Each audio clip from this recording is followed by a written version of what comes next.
We want to welcome you to this week's Pastors Forum. I'm Byron Tyler. It's always a pleasure to get together with an area pastor and learn more about their heartbeat for ministry. And during the summer months, sometimes it gets pastors get busy. Vacations and conferences and things to do with family. And so sometimes it gets trying to schedule and get pastors back in the studio. We're not as active sometimes with new pastors in the summer months. So usually we will go back to our archives, but today we're glad to be back with a pastor who's live in the studio. We also want to say hi to our YouTube listeners watchers, I guess, as we record the show for the next couple of weeks. It'll be airing 2 consecutive Sundays. But we decided to bring the YouTube audience in here with us. And today we want to welcome from a brand new church plant we're going to discover about, Andre Randolph. Andre, good to have you on Pastors Forum. Thank you for having me, Byron. I'm delighted to be here. I've been seeing you preach through social media. Recently at Collierville First Baptist Church, Pastor Chuck Herring, of course, is the lead pastor there. And I said, who is this guy, Yeah. And then you reached out to me first, I think. Yes. So how did you learn about this station, and how did you learn about connecting with this program? That's a good question. Byron Radio Network has been like such a good resource for me. I growing up here in Memphis, in the Whitehaven area, I remember when I used to be a caseworker at the Department of Human Services.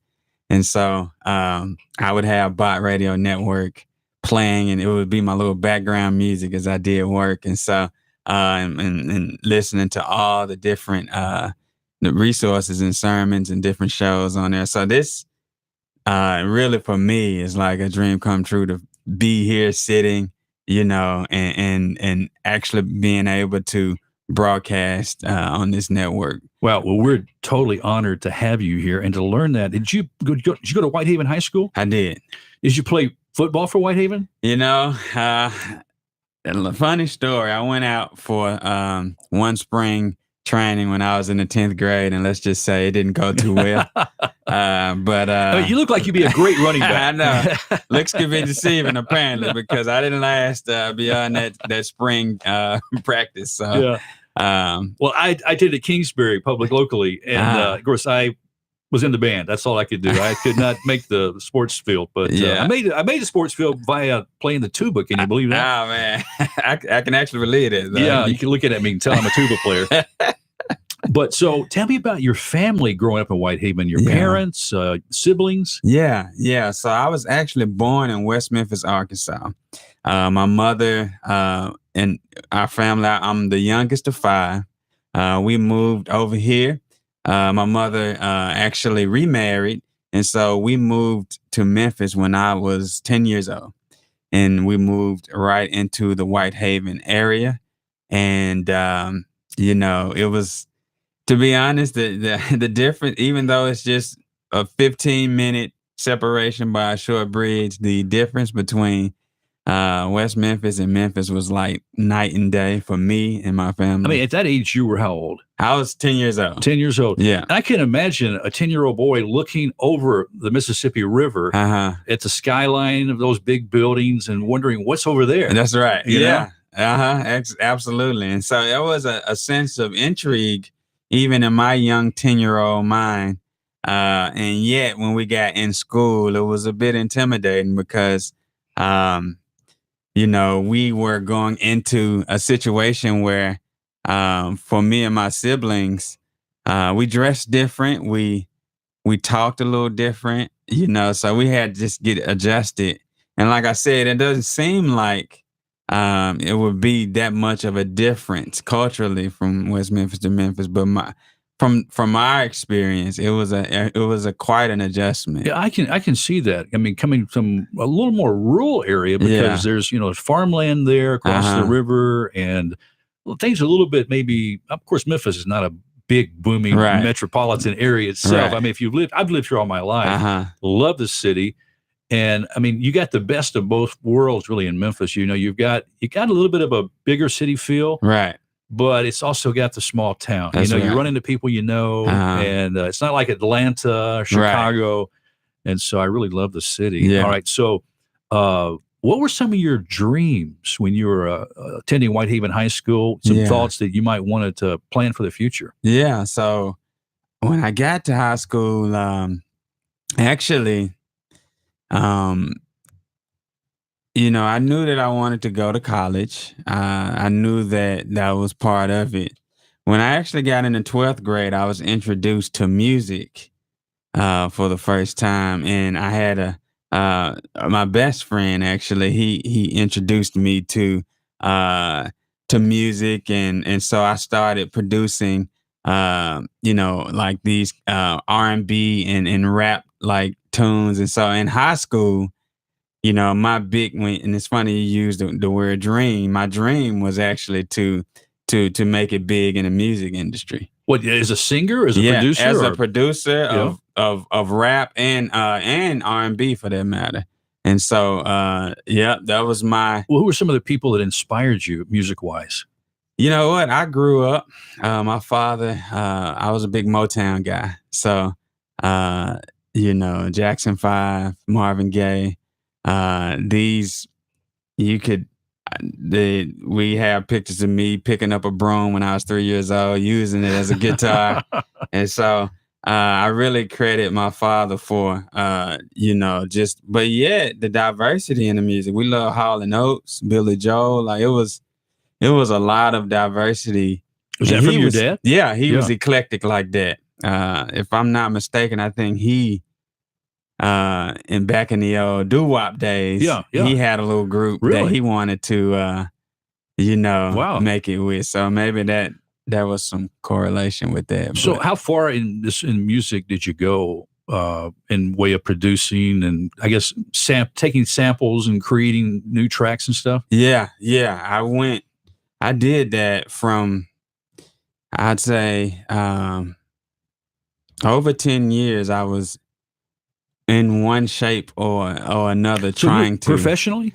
Well, trying to be. Definitely was making headway in the underground scene. Yeah.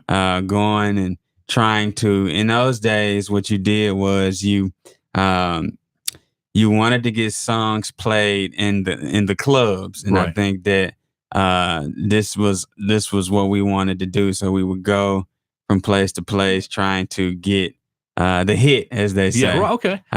So So, what about faith foundation in your family? Did your parents take you to church? Did you have any understanding of Christ at an early age? yeah, that's a good question.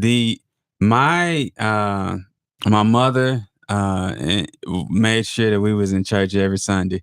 We used to go to a church called it was um, S- Sunset Marian Church of God in Christ, and for as long as I can remember, as far back as I can remember, rather, that was the church we grew up in. My grandmother was, in hindsight now, as I look back at the history of salvation and Christianity in my family, my grandmother was the stalwart. Yeah. The Lord called her to Christ, and she went back and got any and everybody she could, and um, that would include my mother, my uncles, myself, my sister, and just she was the stalwart. I mean, call her the female John the Baptist. Yeah, I mean, there's something about the power of a praying grandmother, That's right. I mean, the persistent prayers. That's right. And I know there was a dear grandmother that really prayed for my salvation. I was pretty crazy as a teenager, Uh-huh. and then my friend's grandmother was very faithful to pray. And it's interesting, others were praying too. And, we talk about, I'll pray for you, Mhm. but really there's something to that. And when we connect with God, Yeah, and because it's really humbling ourselves before him. And I mean, he's the one doing it. that's right. But the fact that they say prayer works, but it really does, Mhm. Absolutely. Yeah. What are some other ways you've seen prayer work in your life? Well, for me, just I think my salvation in and of itself uh is the biggest testimony to prayer working. My grandmother, my mother, my sister, they all prayed for me. So as I was saying, as I was chasing that dream in hip hop and just and everything. I wasn't saved at the time, and But the whole time, my entire family was praying for me, praying. Yeah. And, you know, uh, one day the Lord drew me to himself. I was sitting right there. I was working at the Department of Human Services. My sister sent me an email. It was a sermon from John MacArthur. It was about Luke 18:18, the rich young ruler. And she just wanted me to listen to it.